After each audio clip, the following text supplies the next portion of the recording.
Beleza, então vamos aqui para ciclos biogeoquímicos. Como eu falei na introdução dessa aula, a gente vai enfatizar mais o ciclo do carbono, #oxigênio, e mais o ciclo do nitrogênio, que são os que mais caem em provas de vestibular, beleza? Primeiro ciclo biogeoquímico, o ciclo da água. Eu vi ciclo da água quando eu estava lá no Ensino Fundamental 2, na 6ª série. E viu também no 3º ano, meu amor, um assunto que é bem interessante, onde mostra para você que a água ela tem um ciclo, ela se renova, ou seja, olha aqui, olha para cá, chove, a água cai no mar e a água evapora, beleza, e formou a nuvem. Se você acha que isso aqui acontece de um modo rápido, você está enganado. Por mais que eu vou dizer que isso daqui ocorre de um modo curto, mesmo sendo de um modo curto, ei, brother, demora pra caramba para isso aqui acontecer. Então, o ciclo da água, quando acontece, ou quando ocorre diretamente a evaporação de água do mar, ou também de rios, ou de qualquer lugar que tenha água, geralmente esses ciclos aqui acontecem mais rápido, então eu chamo isso de ciclo curto. Patricão, se está muito quente, sei lá, a temperatura está muito alta, vai aumentar o ciclo da água? Não, não é que vai aumentar o ciclo da água, é que o processo de evaporação vai ser mais rápido, beleza? Então, o ciclo da água, eu vou ter o ciclo curto, que é quando a água evapora diretamente de lugares que tem água, no caso, eu não sei dizer um nome específico para o lugar que tem água, rio, mar e por aí vai. Já o ciclo longo é o ciclo em que a água ela passa por dentro do corpo de um ser vivo. E mesmo passando por dentro de um corpo de um ser vivo, essa água também evapora. Eu evaporo água pela minha pele. Você que está vendo essa aula também evapora água por sua pele, a não ser que você seja um extraterrestre que veio de Plutão. Plutão, não sei se nome é Plutão, nome do planeta. Enfim, a não ser que você não evapore água, mas todos nós evaporamos água. Se está muito quente, eu tenho que beber muita água, porque meu corpo está evaporando água sem parar, tá ligado? Então, quando a água passa por dentro do corpo dos seres vivos, eu chamo isso de ciclo longo. Simples assim. Se caísse no vestibular, pelo amor de Deus, a água quando passa por dentro do corpo de um ser vivo, ciclo longo. A água quando evapora diretamente do mar, de um rio, de um lago, é ciclo curto. Esse é o famoso ciclo da água, que é muito influenciado pela temperatura. A temperatura influencia muito o ciclo da água. Se está muito quente, é claro que vai acontecer processo de evaporação mais rápido. Patrick, quer dizer então que eu faço parte do ciclo da água? Faz, porque você consome água, então passa água dentro do teu corpo. Então, ciclo da água. Outro ciclo, que é o que eu quero destacar aqui, é o do carbono-oxigênio. O do carbono não vai ser só o carbono sozinho não, tá ligado? É carbono junto com o oxigênio. Como você pode olhar para essa imagem? Não olha para mim, olha para essa imagem. O único organismo, um dos únicos organismos que tem a capacidade de fixar dióxido de carbono, olhe, tem carbono, ciclo do carbono, mas também tem oxigênio, ciclo do oxigênio. O único organismo capaz de fixar dióxido de carbono são os organismos que fazem fotossíntese ou fazem algum mecanismo autotrófico à base de dióxido de carbono. E eu digo, as algas e as plantas, elas são muito importantes porque são fixadoras de gás carbônico. A pergunta é, Patrick, duas perguntas. Patrick, da onde é que vem esse dióxido de carbono? Vem principalmente dos seres vivos. Olha aqui, ó, o menininho, aqui esses resíduos, animais. Eu vou logo falar dos fatores bióticos. Todos os fatores bióticos que estão aqui nessa imagem, eles liberam dióxido de carbono. Agora, Patrick, por que é que eles liberam o dióxido de carbono? Eles liberam porque eles elaboram um processo chamado de respiração celular, que é um processo de produção de energia, e durante a produção dessa energia do nosso corpo ocorre a liberação de gás carbônico. O ciclo do carbono e do oxigênio está ligado diretamente ao metabolismo celular, ao processo de respiração celular e de fermentação, que ambos os processos liberam dióxido de carbono. No caso, ó, esse dióxido de carbono que eu estou liberando aqui, que sai durante a minha expiração, isso acontece porque meu corpo está produzindo energia. Se eu fechar aqui minha respiração, tampar, a concentração de gás carbônico vai aumentar dentro do meu corpo. E eu vou ter que retirar minha mão e vai sair aqui um rio de dióxido de carbono. Ah, Patricão, então os seres vivos liberam dióxido de carbono. Mas o homem aqui com suas máquinas muito doidas também liberam vários gases. E um desses gases também é o dióxido de carbono. As queimadas também liberam dióxido de carbono. O vegetal, por mais que ele fixe dióxido de carbono, ele também libera dióxido de carbono. Mas é claro, meus queridos, que em uma análise aqui mais detalhada, as empresas, as indústrias liberam muito dióxido de carbono, mais do que qualquer fator biótico. Então, se eu não tenho uma quantidade suficiente de vegetais para fixar esse dióxido de carbono, você vai ver o que é que vai acontecer. Então, primeira coisa, da onde é que vem o dióxido de carbono? Vem dos seres vivos, dos fatores bióticos e abióticos, seres vivos e das indústrias. E quem é que fixa ele? Os vegetais. A pergunta é, para que o vegetal fixa dióxido de carbono? Ele fixa para poder fazer o processo de fotossíntese, que é o processo de produção de carboidrato, de glicose. A mesma glicose que nós iremos consumir para poder produzir energia, que durante essa produção de energia, nós liberamos o dióxido de carbono. Perceba que tudo é um ciclo. E Patrick, por que o vegetal faz fotossíntese? Porque ele não anda, ele não tem boca para comer, não. Então ele tem que produzir seu próprio carboidrato. E um dos ingredientes para produzir o carboidrato é o dióxido de carbono, que é utilizado na segunda fase do processo de fotossíntese, lá no ciclo de Calvin. Mas eu não quero me detalhar aqui a isso não. Mas o dióxido de carbono ele é muito importante para o corpo dos vegetais. E, consequentemente, eu também respiro oxigênio. E o vegetal também respira oxigênio. Porque o oxigênio também é importante para o processo de produção de energia. Ah, Patrick, então o vegetal ele também consome oxigênio? Consome, mas ele não está consumindo aqui o oxigênio, não, ele está consumindo aqui dióxido de carbono. Mas os vegetais também são aeróbios, também consomem oxigênio. Apesar dele ter a molécula orgânica feita no corpo dele, para poder acontecer a extração de energia dessa molécula, tem que ter oxigênio. E durante esse processo acontece a liberação de dióxido de carbono. Então, tudo isso aqui é um ciclo. Se não tem os vegetais, provavelmente vai aumentar a quantidade de dióxido de carbono. E aí é que está o grande problema. Porque quando se fala em dióxido de carbono, se fala no famosíssimo efeito estufa, que é aquele efeito ocasionado já de modo natural. Tem gente que não entende isso. Efeito estufa não é que ele seja o problema em si, ele é necessário que aconteça. E o que é o efeito estufa? É isso aqui, ó. A radiação solar atravessa a atmosfera. A maior parte da radiação é absorvida pela superfície terrestre. Beleza. B. Uma parte da radiação solar é refletida pela Terra e a atmosfera de volta ao espaço. Então, grande parte bate aqui e retorna. Outra parte, gente, acaba fazendo o seguinte. Parte da radiação infravermelha é refletida pela superfície da Terra, mas não regressa ao espaço, pois é refletida de novo e absorvida pela camada de gases de estufa que envolve o planeta. O efeito é o aquecimento da superfície terrestre e da atmosfera.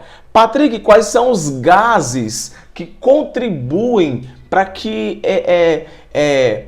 aconteça esse lance aí de grande parte da radiação não sair da Terra. São os gases que eu chamo gases do efeito estufa. Aí vai ter o gás carbônico, deixa eu ver se eu coloquei a imagem. Não. Vai ter o gás carbônico, vai ter o metano, vai ter o CFC, vai ter vários. Mas se caso te pergunte quais são os dois principais gases do efeito estufa, marque dióxido de carbono e metano. O metano ainda é pior do que o dióxido de carbono. E o metano ele é eliminado pelas vacas, pelos animais, pelos peidos dos animais. E aqui, ó, as emissões anuais de gases do efeito estufa, da onde é que vem? 17% vem da indústria, 14% vem de transportes, geração de energia 21%, aí aqui vem no próprio tratamento de resíduos 4%, 10% desmatamento, agricultura 13%, produção de combustíveis fósseis 11%, enfim, tudo vai acontecer liberação de dióxido de carbono. Beleza? Próximo ciclo é o famosíssimo ciclo do nitrogênio. Um ciclo que é bem interessante, mas eu vou enfatizar aqui o que adora cair em vestibular, para você poder também não perder tanto tempo aqui nessa aula. Preste bem atenção. As proteínas, o DNA, a proteína DNA, o ATP, essas moléculas, elas têm nitrogênio em sua composição. Nitrogênio, esse daqui, ó, nitrogênio. A pergunta é como esse nitrogênio ele é incorporado pelos animais? Como? Pelos seres vivos de um modo geral. Como é que ele é incorporado?